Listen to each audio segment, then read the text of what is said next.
welcome to another episode of Badges in Business at Water Talks. I'm here with my co-host Eva Gregwer, and I'm Lord Hartrum.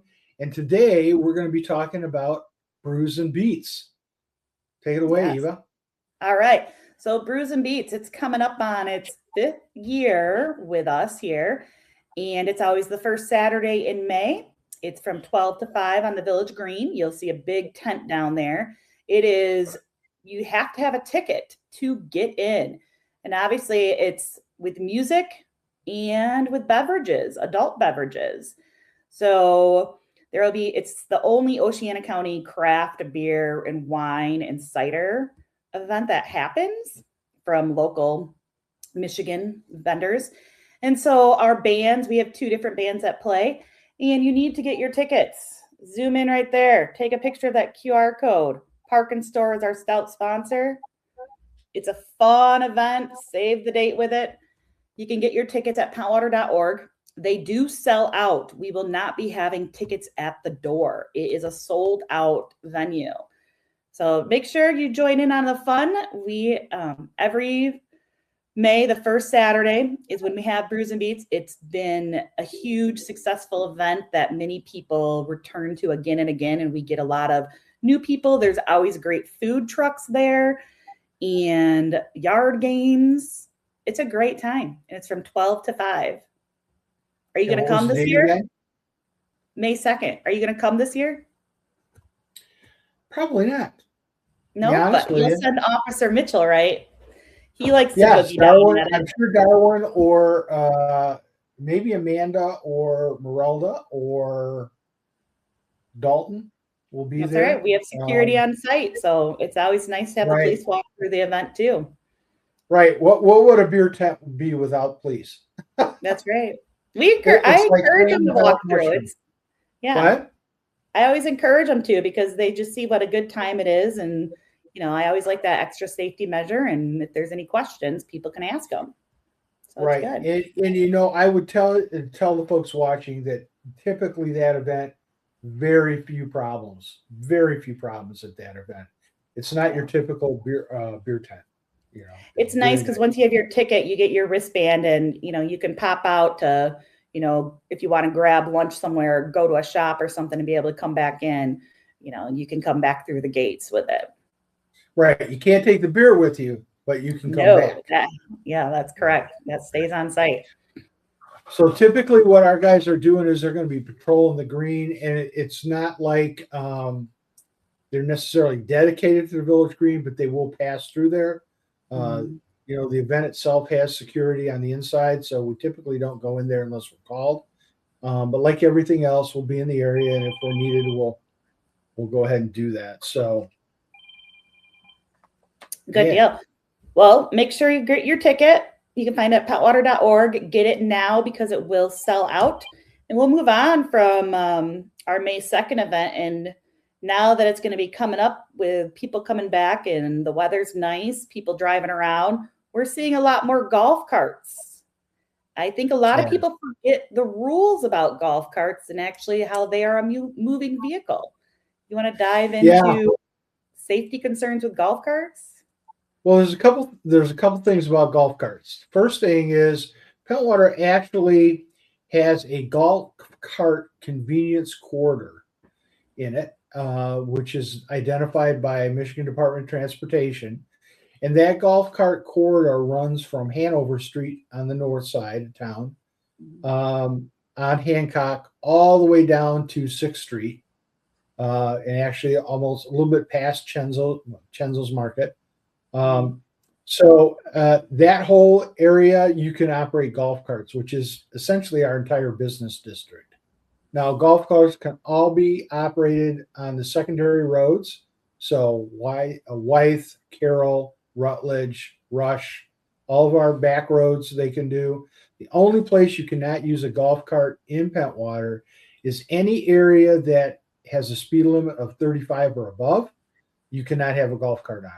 So 6th Street, as you go out of town past Carroll, you can't have a golf cart on it. Hancock, as you go north past Hanover, probably can't have a golf cart on it. Now, like everything in Michigan law, there's an exception. So if you are crossing 6th Street, if you're going down Clymer and you're going immediately across to go down, what is it, Russell or Bean or one of those roads, then you're going to be able to do that. All right. But it has to be as straight across as you can make it and get out of the travel portion. Couple other things. In Pentwater, golf carts have to be registered. Now, there's no cost for this registration. You just need to come down to Village Hall.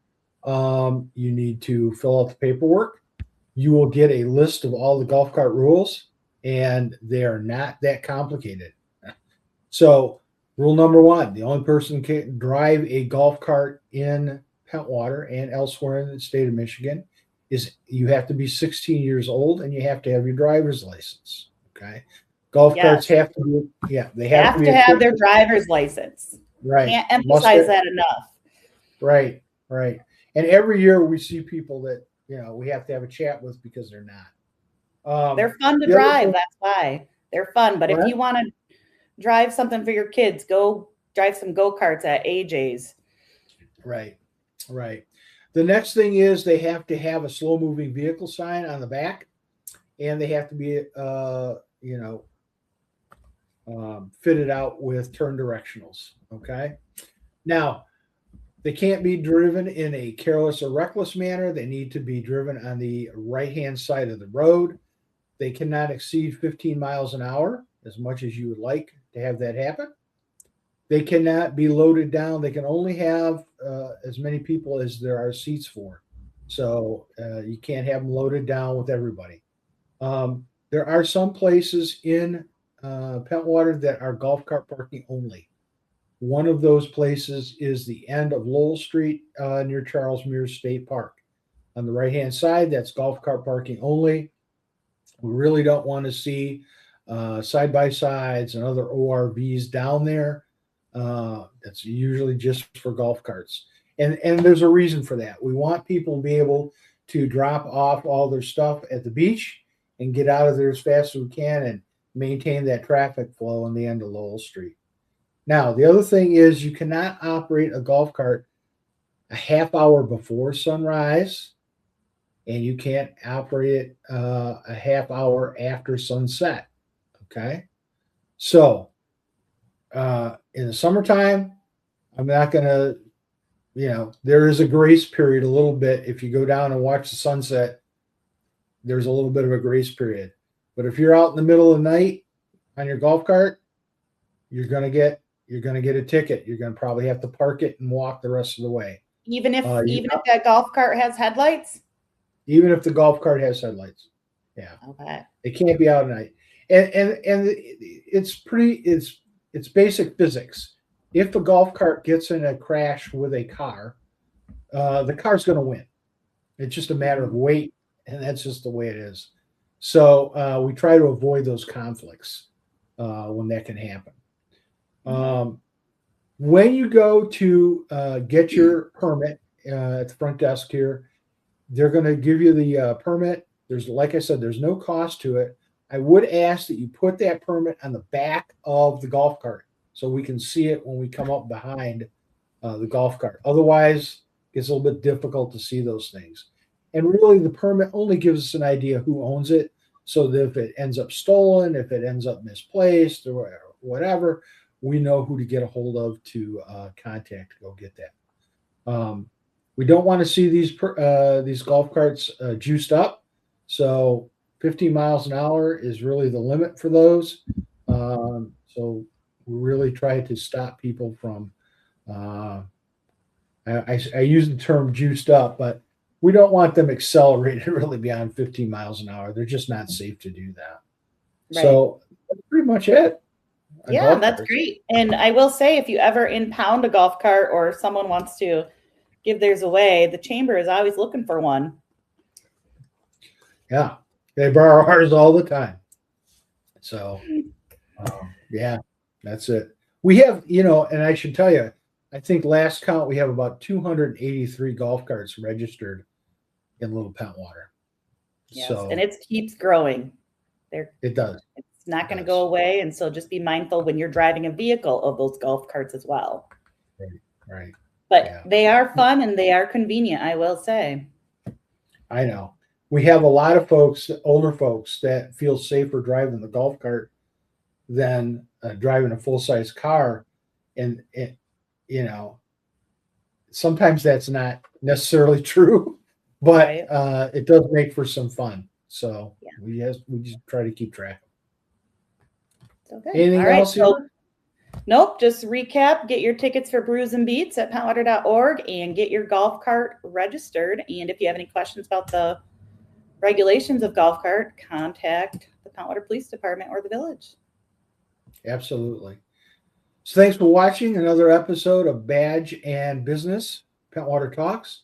If you like this video and you'd like to see more of them, please hit the like or subscribe button below. And if you want to know when we drop another one, please click the little bell on the side. Till next time, this is Eva and Laud saying goodbye.